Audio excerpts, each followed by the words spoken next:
तर नमस्कार मित्रांनो,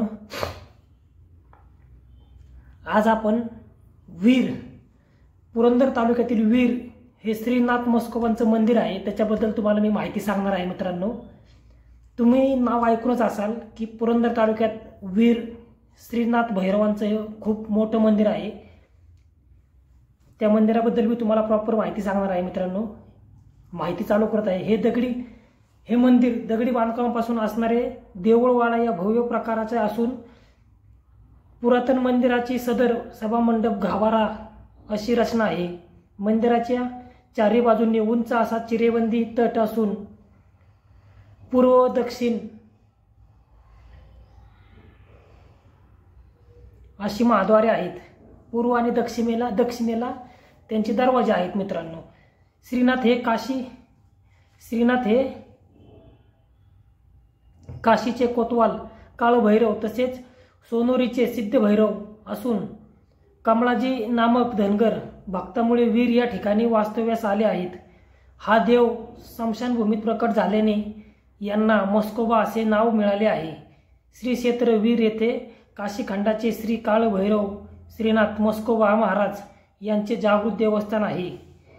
हे मंदिर पुरातन असून मुख्य दरवाजा प्रवेश केल्यानंतर पादुका मंदिर आणि श्रीनाथांचे वाहन अश्व घोडा आहे। यात्रा काळात पादुका मंदिराचे शिखरापासून मुख्य मंदिराच्या कळसापर्यंत फेटा बांधतात। मित्रांनो, मंदिराच्या पादुकापासून मंदिराच्या कळसापर्यंत यात्रेच्या वेळेस त्याला फेटा बांधतात। याला ध्वज बांधणे असे म्हणतात। याच्या दरम्यान भव्य दगडी कासव आहे। कासवाला देवापुढे उभे राहून भक्तगण नवस बोलतात। कासवावरती म्हणजे उभं राहून भक्तगण तिथे आलेले देवाला नवस बोलतात। देऊळ वाड्याच्या तटाच्या आतील बाजूने श्रीनाथांचे मानकरी शिंगाडे बुरंगले होटकर ढवाण राऊत यांना यात्रा काळात व इतर वेळी राहण्यासाठी ओरे आहेत। मंदिराच्या मुख्य द्वाराच्या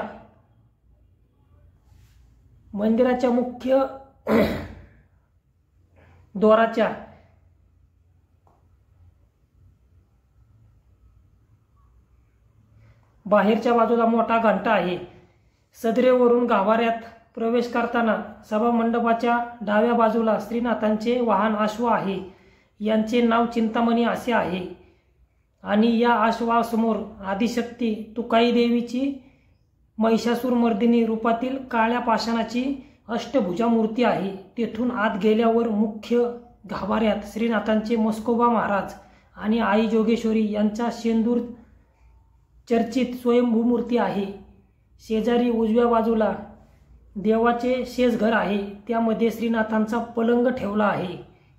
दर्शन घेताना आधी प्रथम पादुका कासव चिंतामणी अश्व तुकाई देवी व नंतर गाभाऱ्यात श्रीनाथांचे दर्शन घेतल्यानंतर शेषघराजवळच्या दक्षिण दरवाजातून बाहेर पडून काळूबाईचे दर्शन घेतात। मंदिराच्या मागच्या बाजूला त्रिमूर्तीचे दर्शन घेऊन गोमुख दर्शन करून मंदिराच्या समोर उजव्या बाजूला मारुतीचे दर्शन घेऊन पुन्हा पादुकांचे दर्शन घेऊन कासवावर आल्यानंतर श्रीनाथांच्या भोवतीची एक प्रदक्षिणा पूर्ण होते। मंदिराला पूर्व आणि दक्षिण असे दोन दरवाजे आहेत। माघ पौर्णिमा ते दशमी हा मुख्य यात्रा उत्सव आहे तिथला। माघ पौर्णिमा ते दशमीपर्यंत देवाचा मुख्य यात्रा उत्सव आहे। आश्विन महिन्यातील शारदीय नवरात्र व कार्तिक वद अष्टमीला श्री काळभैरव जन्मोत्सव हे श्रीनाथ म्हस्कोबा दैवताचे वर्षातील प्रमुख उत्सव आहेत। मित्रांनो, हे प्रमुख उत्सव तर तुम्हाला सांगितले वर्षातील। तर अशी आहे देवाची थोडीफार माहिती मित्रांनो, आणि अजून माहिती आहे ते तर मी तुम्हाला सांगणारच आहे। पुढं मी लिहून ठेवलेली आहे। माघ पौर्णिमेला श्री वीर येथे मोठी यात्रा भरते। नाथसाहेबाचं चांग भलं, सवाई सर्जाचं चांग भलं च्या गजरात ढोल ताशाच्या निनाद गुलाल खोबऱ्याची चौफेर उधळण करत पारंपरिक व उत्साह वातावरणात श्री वीर क्षेत्र येथे श्रीनाथ म्हस्कोबा व देवी जोगेश्वरी यांचा विवाह दरवर्षी माघ महिन्यात साजरा होतो. रथसप्तमीच्या दिवशी देवाचे लग्नपत्रिका वाटण्याचे काम घडशी व गुरव हे करतात. श्रीनाथ म्हस्कोबा देवस्थानचा वार्षिक यात्रा महोत्सव देवाच्या हळदी समारंभ माघ शुद्ध चतुर्थीला सुरू होतो. चतुर्थीच्या सायंकाळी वीर व राऊतवाडी येथील देवाचे मानकरी राऊत माळी श्रीनाथ महाराजांचे भरजरी पोशाख व आदिमाया जोगेश्वरी मातेला मानाची साडी चोळी व हळद वाजत गाजत घेऊन येतात. गौरव पुजारी देवाला हळदीचा पोशाख नेसवतात. नंतर राऊत मंडळीच्या सुवासिनीच्या हस्ते देवाला हळद लावण्यात येते. यावेळी वीर गावातील व पंचकृषीतील सुवासिनी देवळात हळद लावण्यासाठी आवर्जून गर्दी करतात. पौर्णिमेच्या दिवशी गावात सर्वत्र गडेंगणेर असतो. पुरणपोळीचा गोड नैवेद्य करून मंदिरात आणला जातो.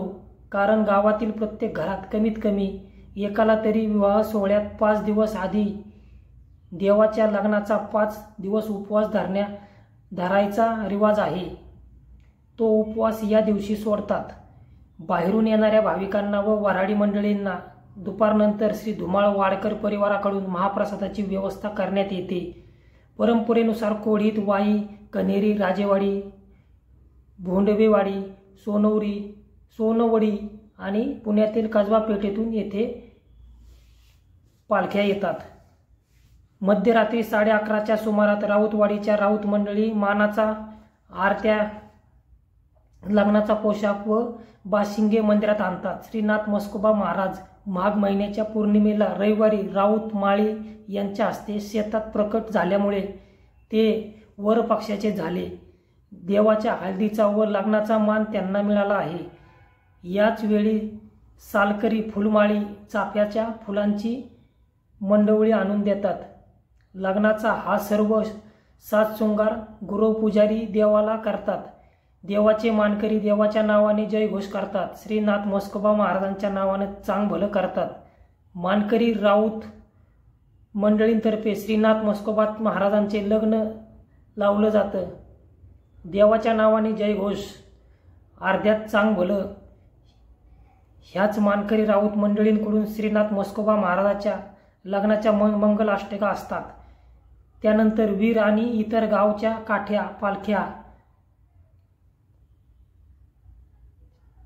अंधारचिंच येथे जातात. देवाचे सर्व मानकरी व भाविकांच्या उपस्थितीत वाई, सूर्यवंशी आणि कन्हेरी पाटण पालख्यांचे स्वागत करतात. यावेळी सालकरी फुलमाळी आणलेल्या कन्हेरीच्या फुलाच्या माळा व गुरव पुजारी देवाचे शिंगाडे, तरडे, बुरुंगले, वटणकर, ढवाण या 5 मानकऱ्यांच्या प्रतिनिधींना घालतात. त्यांना माळकरी असे म्हणतात.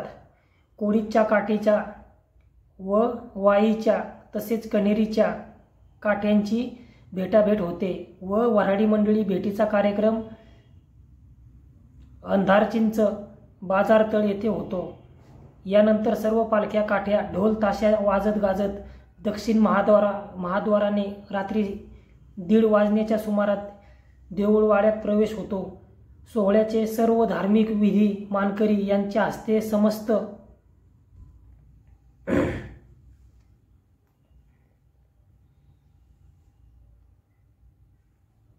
ग्रामस्थ, विश्वस्त, भाविक भक्त आदींच्या उपस्थितीत पार पाडले जाते. गुरव पुजारी देवाच्या मुख्य मूर्तींना व पालखीच्या उत्सव मूर्तींना अलंकार व पारंपरिक वस्त्रांनी सजवतात. ग्रामपुरोहितांकडून शास्त्रोक्त मंत्रोच्चार होतात. रात्री 2 वाजण्याच्या सुमारात मंगलाष्टकांना सुरुवात होते. श्रीनाथ म्हस्कोबा देवी जोगेश्वरी लग्नाला लाखो लोक वऱ्हाडी म्हणून मोठ्या प्रमाणात हजेरी लावतात.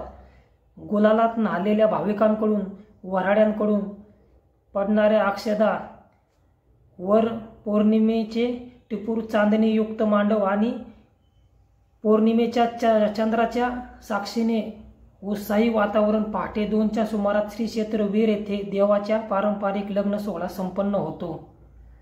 असा आहे मित्रांनो वीरच्या जी यात्रा असते त्या यात्रेचं थोडंसं तुम्हाला मी माहिती सांगितली। नवमीच्या दिवशी देवाचे रुखवत परंपरेने धुमाळ वाडकर यांच्या परिवारातर्फे वाजत गाजत आणला जातो। रात्री छबिना मध्यरात्री सुरू होतो। त्याची सप्तमी सूर्योदय झाल्यावर होतो।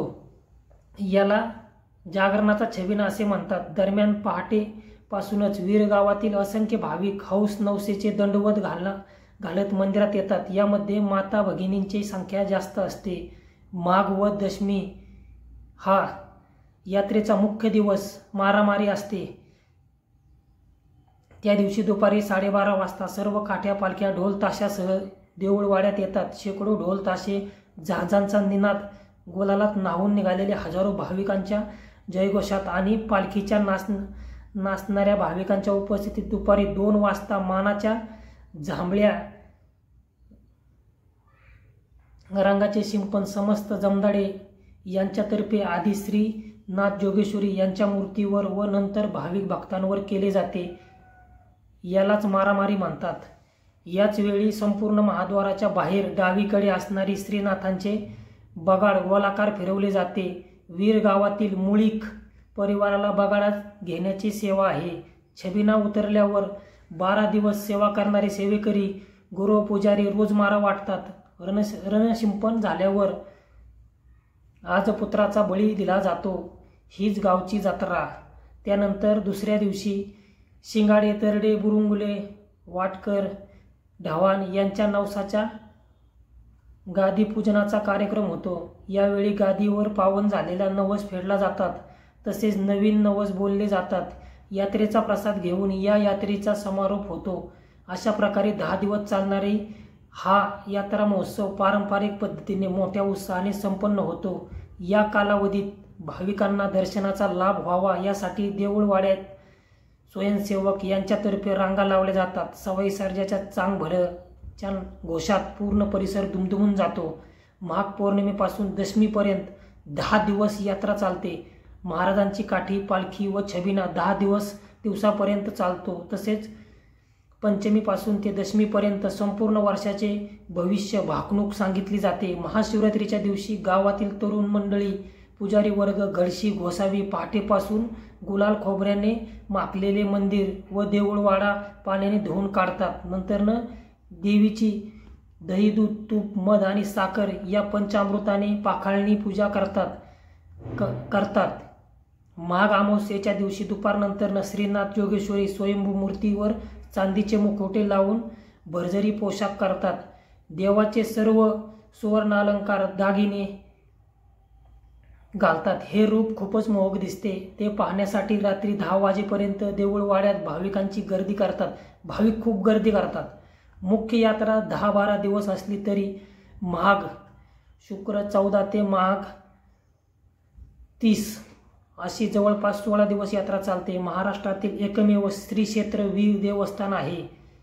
दरवर्षी साधारण 10 लाखाच्या आसपास भाविक यात्रेत सामील होतात। सोमवती अमावस्याला सूर्यग्रहण पर्वकाळ निमित्त पालखी सोहळा श्रीनाथांचे मूळ स्थान घोडे उड्डाण येथे स्नानासाठी जातो।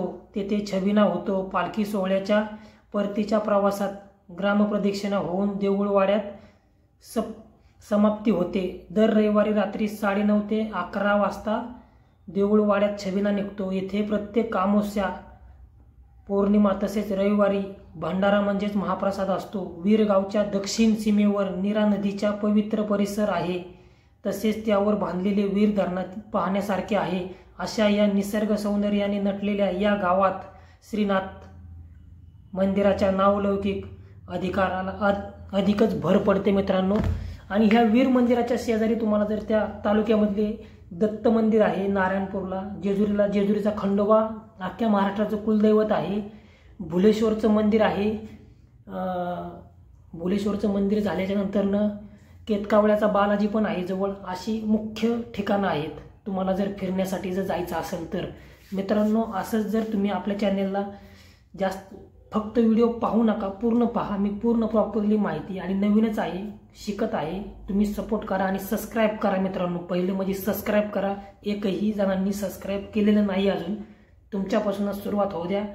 जय गणेश होऊ द्या, म्हणजे कसं की मला सुद्धा प्रोत्साहन वाटेल चांगल्या चांगल्या व्हिडिओ बनवण्यासाठी. जय हिंद.